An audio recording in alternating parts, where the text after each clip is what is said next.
Hello everyone. ഇന്ന് നമ്മൾ നോക്കാൻ പോകുന്ന topic immunoglobulins. Coming two types of immunoglobulins, നമ്മൾ ക്ലാസിഫൈ ചെയ്തിരിക്കുന്ന based on the heavy chain. നമുക്ക് ഒരു ന്യൂമോണിക് ഓർത്തിരിക്കാം, GAMD, GAMDE.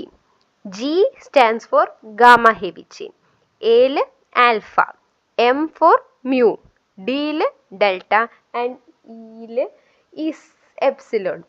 So ഈ ഇപ്പുറത്തുള്ള arrow indicates percentage of each immunoglobulin in the serum.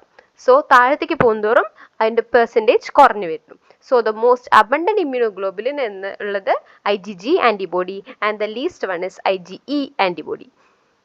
Coming to functions, ഇതിൽ തന്നെ ആ ഫസ്റ്റ് ലെറ്റർ തന്നെ ഓർത്തിരുന്ന നമുക്ക് functions ഓർത്തിരിക്കാം.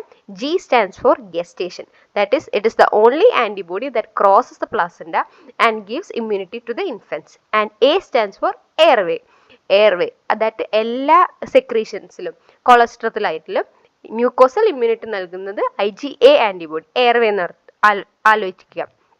M indicates mega means വലുത്, so it is the biggest antibody. D for dumb പറഞ്ഞാൽ അതിന് no functions. And E for eosinophils, that mediates allergy anaphylaxis through eosinophils. അപ്പോൾ ഫങ്ഷൻസ് ഇനി ഓരോന്നിൻ്റെ നോക്കാം. Coming to IgG antibody, first as mentioned it crosses the placenta and gives immunity to the infants, and it is the main antibody in secondary immune response.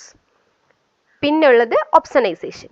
ഒപ്സണൈസേഷൻ എന്ന് പറയുമ്പോൾ മാക്രോഫേജിൽ FC portion attach ചെയ്തിട്ട് ഈ phagocytosis മീഡിയേറ്റ് ചെയ്യുന്നു. So ഒപ്സണൈസേഷൻ. പിന്നെ RH ഐസോഇമ്മ്യൂണൈസേഷൻ പറഞ്ഞ പോലെ cross the placenta ആരെ മാത്രമാണ്, IgG മാത്രമാണ്. അപ്പോൾ RH ഐസോഇമ്മ്യൂണൈസേഷനും ഹീമോലിറ്റിക് ഡിസീസ് ഓഫ് ന്യൂ ബോണും കോസ് ചെയ്യുന്നത് IgG ആൻറ്റിബോഡി ആയിരിക്കും. Then coming to IgA antibody is a dimer. ഈ ഡൈമറിനെ കണക്ട് ചെയ്യുന്നത് with a heavy chain, with a chain known as J chain. And പിന്നെ അവരിൽ ഒരു സെക്രീറ്ററി പീസ്, ഈ സെക്രീറ്ററി പീസ് അവർക്ക് ജോയിൻ ചെയ്യുമ്പോൾ അത് സെക്രീറ്ററി ആൻറ്റിബോഡി ആവുന്നു.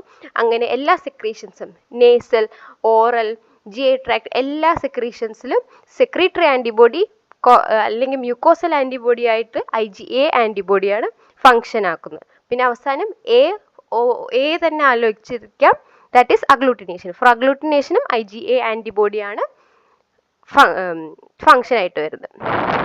Coming to IgM antibody, M പറയുമ്പോൾ നിങ്ങൾക്ക് പിന്നെ ഫസ്റ്റ് ആലോചിച്ചിരിക്കാം M for melon. Melon means water melon. It is the biggest fruit. Biggest അല്ലെങ്കിലും നമുക്ക് ബിഗ് ആലോചിച്ചിരിക്കാം. സോ ബിഗ്ഗസ്റ്റ് ഇമ്മ്യൂണോഗ്ലോബുലിൻ എന്ന് പറയുന്നത് IgM antibody with 5 monomeric units, subunits. And IgM, it is the natural antibodies.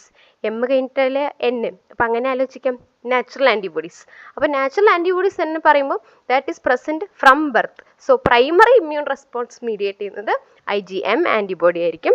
And finally last one അഗ്ലൂട്ടിനേഷനും complement ഫിക്സേഷനും നിങ്ങൾക്ക് Dയിലും Aയിലും Mയിലും ഇടാം, Gയിലും Aയിലും Mയിലും ഇടാം. കോംപ്ലിമെൻറ്റ് ഫിക്സേഷനും അഗ്ലൂട്ടിനേഷനും. Coming to last one, IgE antibody. IgE antibody mediates allergy anaphylaxis through eosinophils. And ഇത് ഈ മീഡിയേറ്റ് ചെയ്യുന്നത് ഫിക്സേഷൻ ടു മാസൽസ് വഴിയാണ്. മാസൽസ് എന്ത് ചെയ്യും, ഹിസ്റ്റമിൻ റിലീസ് ആക്കും. ഹിസ്റ്റമിൻ റിലീസ് വഴി അലർജിക് റെസ്പോൺസ് മീഡിയേറ്റ് ചെയ്യും. പിന്നൊരു ഇമ്പോർട്ടൻറ്റ് ഫംഗ്ഷൻ എന്ന് പറയുന്നത് ഹെൽമെന്തിക് ഇൻഫെക്ഷനിൽ മോസ്റ്റ് കോമൺ ആൻറ്റിബോഡി പ്രൊഡ്യൂസ് പറയുന്നത് ആരായിരിക്കും, IgE antibody. And last one mediate type 1 hypersensitivity, that is IgE mediated. അതും last allergy anaphylaxis hypersensitivity and helminthic infections are the functions of IgE antibody. Thank you.